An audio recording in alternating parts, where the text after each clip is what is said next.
जय भोलेनाथ। जय माँ पार्वती। आइए भक्तों, सुनते हैं आज भाद्रपद माह शुक्ल पक्ष की तृतीया को मनाए जाने वाले हरतालिका तीज व्रत की कथा का श्रवण करेंगे।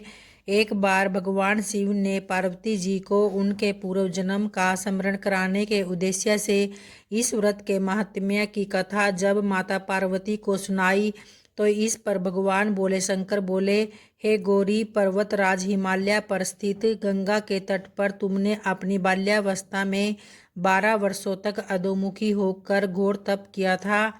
इतनी अवधि तुमने अन्न न खाकर पेड़ों के सूखे पत्ते चबाकर व्यतीत किए थे। माँ की विकराल शीतलता में तुमने निरंतर जल में प्रवेश करके तप किया। वैशाख की जला देने वाली गर्मी ने तुमने पंचाग्नि से शरीर को तपाया। श्रावण की मूसलाधार वर्षा में खुले आसमान के नीचे बिना अन्न जल ग्रहण किए समय व्यतीत किया था। तुम्हारे पिता तुम्हारी कष्ट साध्य तपस्या को देखकर जब बड़े दुखी होते थे, उन्हें बड़ा क्लेश होता था। तब एक दिन तुम्हारी तपस्या तथा पिता के क्लेश को देखकर नारद जी जब तुम्हारे घर पधारे, तुम्हारे पिता ने हृदय से अतिथि सत्कार करके उनके आने का कारण पूछा। तो इस पर नारद जी ने कहा, हे गिरिराज, मैं भगवान विष्णु के भेजने पर यहाँ उपस्थित हुआ हूँ। आपकी कन्या ने बड़ा कठोर तप किया है।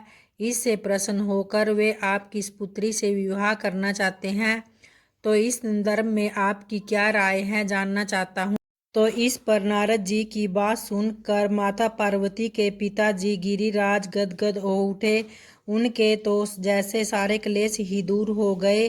प्रसन्न होकर वे बोले, हे श्रीमान जी, यदि स्वयं विष्णु मेरी कन्या का वर्ण करना चाहते हैं तो भला मुझे क्या आपत्ति हो सकती है।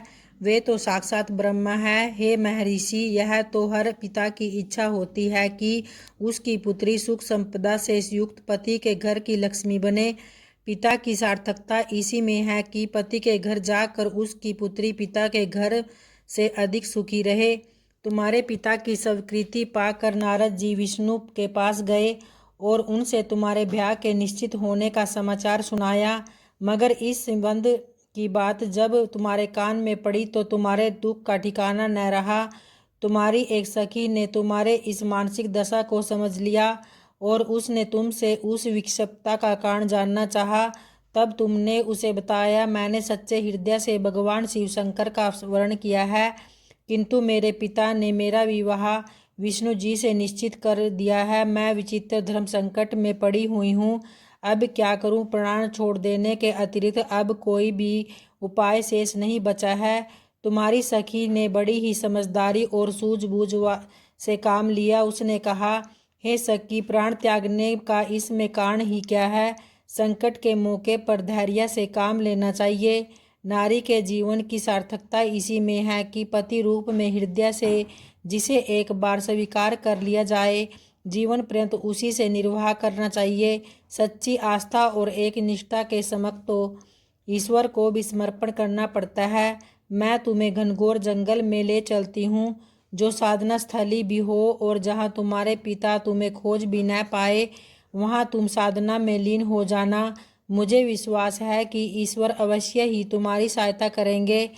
तुमने ऐसा ही किया। तुम्हारे पिता तुम्हें घर न पाकर बड़े दुखी तथा चिंतित हुए। वे सोचने लगे कि तुम जाने कहाँ चली गई हो। मैं विष्णु जी से उसका विवाह करने का प्रण कर चुका हूँ।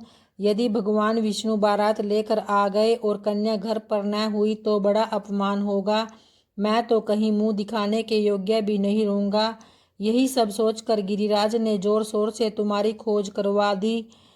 इधर तुम्हारी खोज होती रही और उधर तुम अपनी सखी के साथ नदी के तट पर एक गुफा में मेरी आराधना में लीन थी। भाद्रपद शुक्ल तृतीया को उस दिन हस्त नक्षत्र था।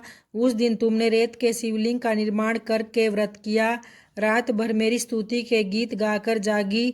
तुम्हारी इस कष्ट साध्य तपस्या के प्रभाव से मेरा आसन डोलने लगा और मेरी समाधि टूट गई।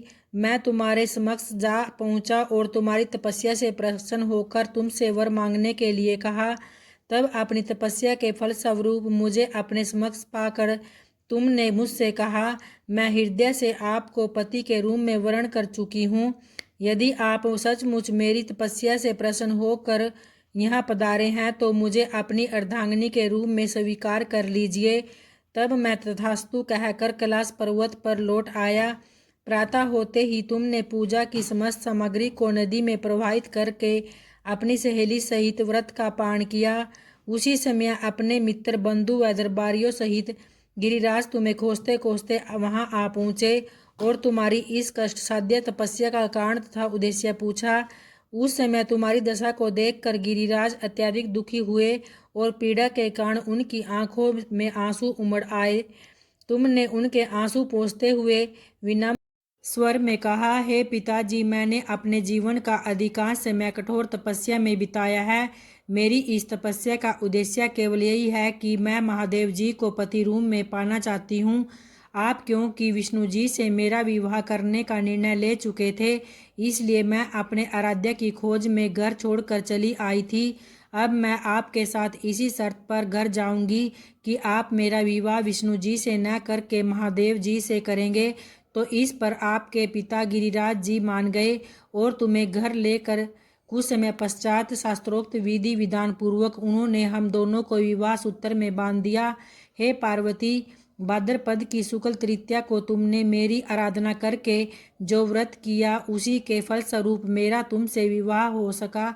और इस व्रत का महत्व यही है कि मैं इस व्रत को करने वाली कुंवारी कन्याओं को मनोवांछित फल देता हूँ। इसलिए सौभाग्य की इच्छा करने वाली प्रत्येक युवती को यह व्रत पूरी एक निष्ठा तथा श्रद्धा के द्वारा करना चाहिए। तो प्रेम से बोलिए भगवान भोलेनाथ व माता पार्वती की जय। दोस्तों, उम्मीद करती हूँ कि आप सबको हरतालिका तीज व्रत कथा पसंद आई होगी। अगर आई है तो वीडियो को लाइक शेयर जरूर करें। धन्यवाद।